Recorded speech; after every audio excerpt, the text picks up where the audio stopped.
before I start, I would like to ask you, please comment, like, subscribe. I have LinkedIn, which is called Mirror Interpretation Todorova. I have few hashtags that I will advise you to follow Meet Interpreters and Mindful Interpreter on LinkedIn. You can follow me on Instagram, Meet Interpretations, and on Facebook, Mirror Interpretation Todorova. If you need an interpreter, Bulgarian, Italian, Russian, Macedonian, and English, anywhere in America or Europe, please feel free to contact me at any time. You have my email on the description box below, and you have also my telephone. Okay, so before I start, I like to say that I'm creating this video for Alice Liebe. She requested me how to be an over-the-phone interpreter if the education abroad in Europe or in Russia it's acknowledged here in America. So what I need to know in order to be a telephone interpreter or so-called OPI or over-the-phone interpreter, I'm going to give you about 10 hacks or 10 things you need to know in order to work as a telephone interpreter. Okay, first of all, if I have European education, Russian education, or any other type of education or experience. So each company that you can apply to as an over-the-phone interpreter can decide independently what they want to do and if they are willing to accept your education. Me personally, let me tell you, for if you want to be a doctor, of course, this kind of education you have to retake, or nursing or anything like that. They partially accept some of those certifications, some of those trainings, but just partially.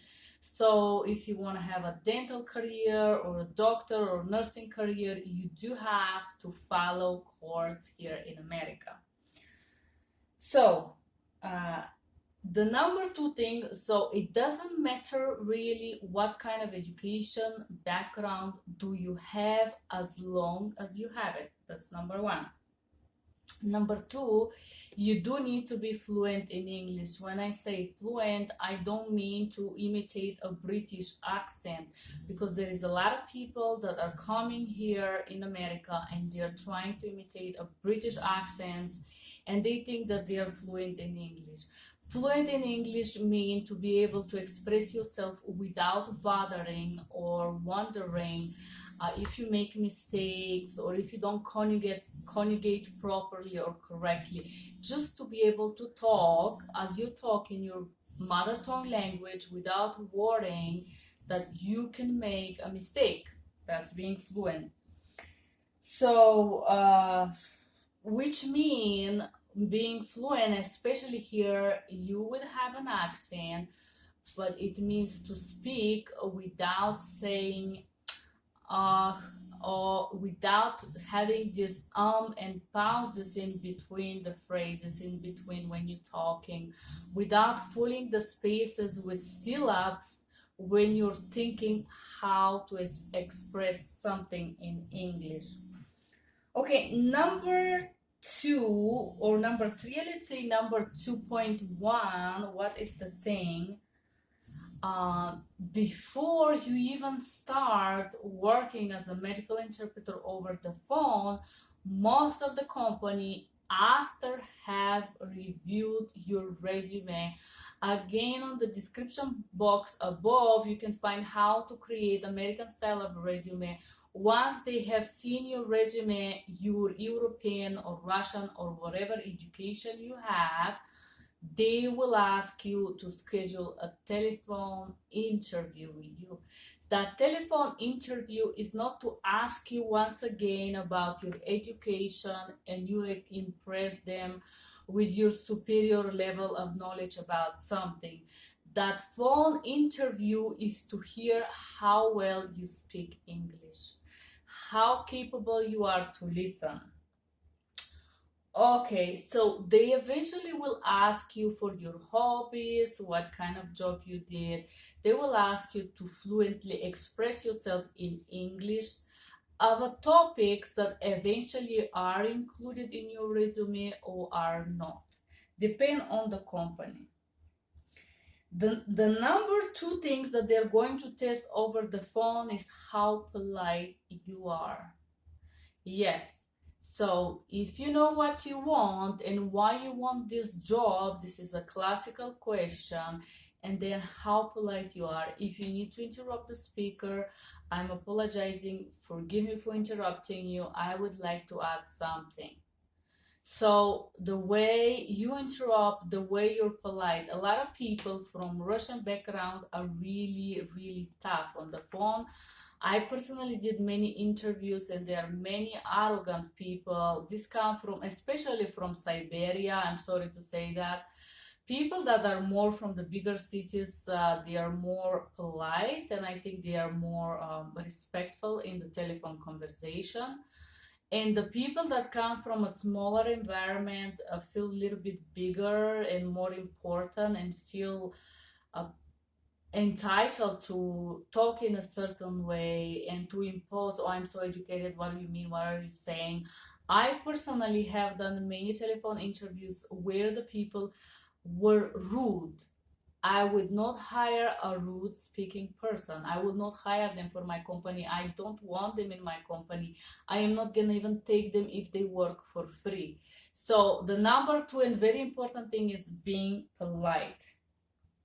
So again, being cocky or have some too much confidence, too much experience, I know everything, I am a nurse, I'm the perfect match for you. It's not a good attitude if you want to work as an interpreter, because your job as an interpreter will be problem solving.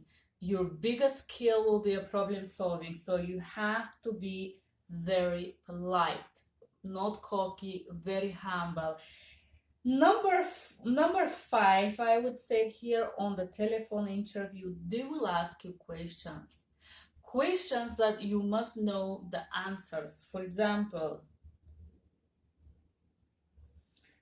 the normal question, how much you want to get paid for a minute or for hour, and before you get some crazy numbers in there, go online and search how much money a regular interpreter take without certification and without American education and without experience in USA. Go ahead, check the numbers, do not say anything crazy, okay? Freelance, if you want to work as a freelance or a full-time, most of the company are going to hire you as a freelance. Just have in mind, you have to know what freelance mean, and you have to know what's your obligation and limitation of your profession. How would you like to get paid? Normally, I like to get paid with direct deposit or a check. This depends on you.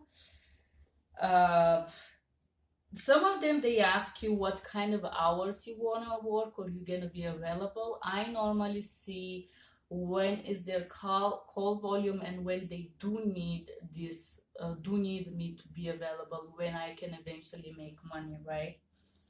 So this is the interview process, and how you can pass it by being ready, by knowing what you want to do, by knowing how much money you're ready to do it for and what hours you're willing to work.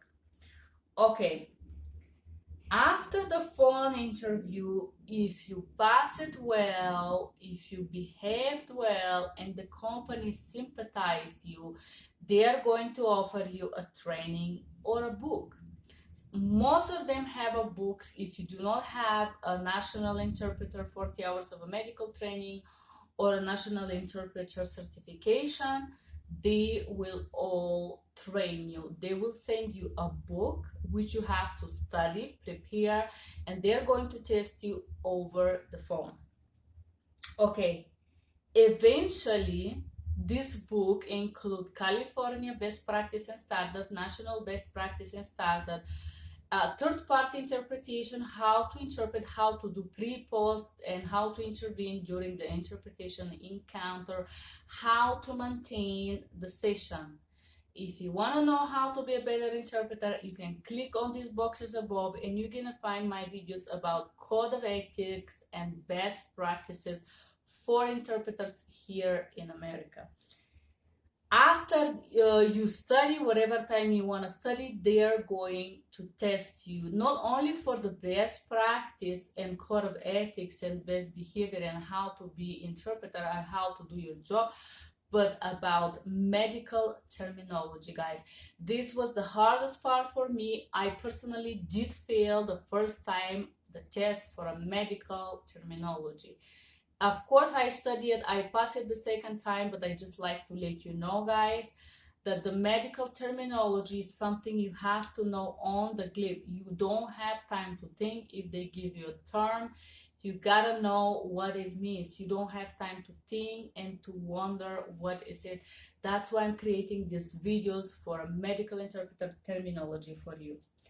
And number 4, which is going to eventually help you if you have TOEFL or STAT or any other certification on your mother tongue and English or anything like that at all, or any other kind of language proficiency test, anything that proves that you're bilingual. Okay, so I hope this video was for Tanya, or a nickname alias Liebe. I hope you do like this video. I hope you do find it useful, and I hope that you can press like, subscribe, and share.